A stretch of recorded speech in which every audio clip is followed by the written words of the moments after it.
Programang ito ay rated SPG. Striktong patnubay at gabay ng magulang ang kailangan. Maaaring may masiselang tema, lengguwahe, karahasan, sexual, horror o droga na hindi angkop sa mga bata.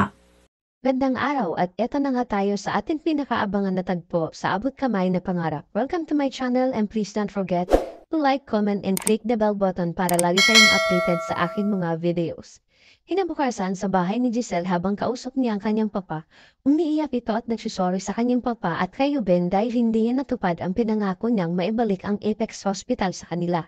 Sinisisi niya ang kanyang sarili dahil nagpadala siya sa mga magagandang salita ni Mr. Soler na ang lahat pala ay palabas lang ni Moira at Lander at magkasabot silang dalawa sa lahat ng plano ni Moira. Napaniwala nila si Giselle sa mga sinabi niya sa kanya ni Lander. Kaya hindi ito matanggap ni Giselle pero hindi titigil si Giselle na hindi mabawi ang Apex Hospital kay Moira dahil naniniwala siyang hindi magwawagi ang kasamaan sa kabutihan. Araw ni Moira ngayon pero darating din ang araw natin, mariing sinabi ni Giselle sa kanyang papa. Samantala sa East Ridge Hospital nakita ni Annalyn ang kanyang nanay Lynette kaya tinawag niya ito para kausapin at humingi siya ng sorry sa nangyari sa kanila ni Dr. Carlos kanina.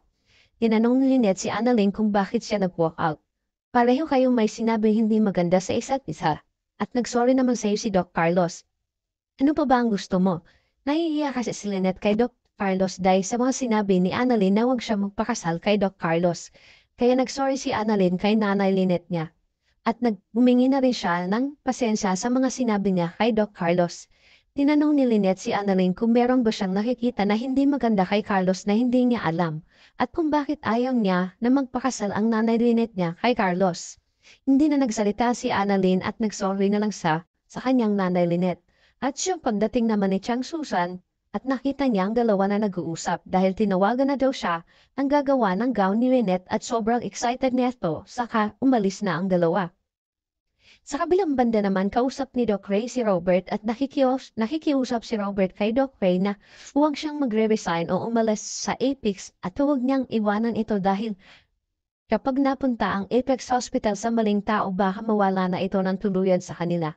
Humihingi ng tulong si Robert kay Doc Ray dahil hindi niya kaya itong mag-isa at bilang isang pinagkakatiwalaan at kapatid na ang turingan nila ni Doc Ray, kailangan niyang tulungan si Robert na ma-secure ang legacy ng kanilang pamilya dahil ito lang ang maipapamana niya sa kanyang mga anak.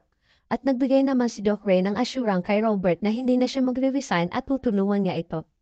Samantala, dahil sa sobrang stress at problema ni Lynette kay Carlos at Annalyn sa nangyari kanina ay tumaas ang BP niya kaya siya ay nahihilo. Kaya pinayuhan siya ni Doc Carlos na huwag muna siyang maggagalaw at baka mahilo ulit siya. Ang tanong si Carlos kay Lynette kung okay na sila ni Annalyn. Sabi naman ni Lynette, nagkausap na kami at nabigla lang daw siya sa kanyang nasabi at hindi na maganda sa'yo. Sabi naman ni Carlos, kasalanan din naman ko kasi sa mga nasabi din niya na hindi maganda tungkol sa kanyang tatay Robert. Kaya nakapagsalita ng ganun si Annalyn.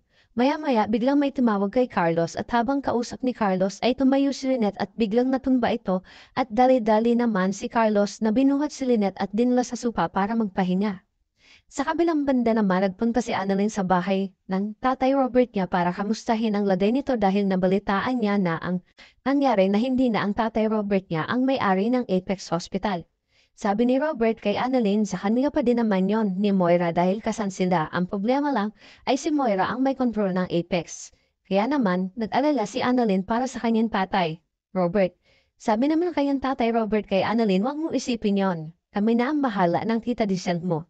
Humingi din ng paumanhin si Robert kay Annalyn kasi hindi niya naihatid si Annalyn nung nakaraan sa sobrang kalasingan ng tatay Robert niya. Pansin ni Robert na may problema si Annalyn kaya nagtanong dito sa kanya kung anong problema niya. Medyo nag-aalangan pang magsabi si Annalyn sa kanyang tatay Robert. Natatakot si Annalyn na matuloy ang kasal ni Carlos at Nanay Lynette niya dahil alam niya at may kutob si Annalyn na may tinatagong sikreto si Doc Carlos sa Nanay Lynette niya. At madami pa siyang napapansin sa pag-uugali ni Doc Carlos na kakaiba. Pero kahit anong sabi niya kay Lynette ay hindi niya pinapaniwalaan. Kaya ayaw niyang mapakasal ang Nanay Lynette niya kay Carlos. Baka sa huli ay pagsisihan nila ang lahat. Kinagulat naman ng tatay Robert niya ang sinabi ni Annalyn kaya nag-alala din ito para kay Lynette. Samantala, nag-uusap naman si Chang Susan at Lynette tungkol sa magiging sitwasyon nila kapag ikinasal na sila ni Carlos. Sabi ni Chang Susan, magkakaroon ng pagbabago sa buhay nila dahil kung dati ay si Annalyn lang ang priority mo, ngayon dalawa na sila kasama na ang asawa mo na si Carlos. At masaya itong si Chang Susan para sa kanila at buo na muli ang kanilang pamilya. Nang biglang may kumatok sa pinto at nagulat sila kay Carlos na may dala-dala itong malaking bulaklak at regalong kwintas para kay Lynette. Nag-aalawang ang pangang tanggapin ito ni Lynette ang kwintas dahil sobrang mahal at hindi naman niya kailangan ang ganitong regalo. Sabi naman ni Carlos, bigay ko to sa'yo dahil mahal na mahal kita Lynette at isinuot na nga ito kay Lynette. Maya-maya pa ay nagpaalam na si Carlos dahil may aasikasuhin pa siya para sa nalalapit nilang kasari at tumalis na nga ito. Samantala pumunta rin si Annalyn kay Lynette para sana kamustahin siya dahil nabalitaan niya na tumaas ang BP nito. Pero napansin agad ni Annalyn ang kwintas na suot ng nanay Lynette niya at tinanong niya ni Annalyn kung kanino galing. Sabi naman ni Lynette regalo sa kanya ni Carlos at biglang nagsabi si Annalyn na tingin ko ang mahal-mahal niyan. At sa tingin ko ang laki ng kasalanan niya sa'yo para bigyan ka ng ganyan kamahal na ikinagulat naman ni Lynette sa mga sinabi ni Annalyn sa kanya. Sa Apex Hospital naman ay magkausap si Moira at Mr. Soler at pinagtatawanan nila si Giselle dahil napaniwala nila na ibibenta ni Mr. Soler ang Apex kay Giselle. Ang hindi alam kasi ni Giselle ay magkasabwat pala si Moira at si Mr. Soler sa mga plano ni Moira. Dahil itong si Mr. Soler ay may tinatagong galit sa pamilya Tanyag at hindi niya makakalimutan ang mga pang-aapi nila sa kanya. Sabi ni Moira, nakakatawa na iniisip nila na kaya nila akong salisihan dito mismo sa Apex at hindi nila alam papunta pa lang sila pabalik na ako at nag-cheers ang dalawa para sa kanilang future partnership sa Apex Hospital. Sa kabilang banda naman ay nag-set ng dinner sila Giselle at Don Pepe na kasama si Lynette sa isang restaurant. Hindi alam ni Robert na kasama si Lynette kaya tinanong ni Robert si Giselle bakit andito si Lynette. Sabi naman ni Giselle kay Robert, deserve naman ni Lynette na malaman niya ang totoong sitwasyon natin tungkol sa Apex Hospital.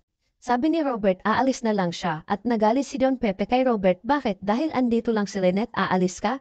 Sabay talikod ni Robert sa kanila nang bigla naman siyang hinabol ni Lynette at tinanong siya ni Robert ni Lynette kung bakit siya iniiwasan, kung may problema ba o kung may galit ka ba. Aalis na sana si Lynette ngunit pinigilan naman siya ni Robert, sabay sabi kay Lynette na sana mas kampihan mo si Annalyn kesa kay Carlos at biglang nasaktan si Lynette sa pagkakahawak ni Robert sa kanyang braso at nakita ni Robert na may pasa si Lynette. Sinasaktan ka ba ni Carlos? Sabi naman ni Lynette na bangga lang daw siya kaya siya nagkapasa.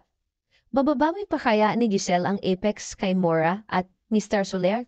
Hanggang kailan ipagtatanggol ni Lynette si Carlos? Ano ang ibig sabihin ng pasaring ni Annalyn sa bigay na kwintas ni Carlos kay Lynette?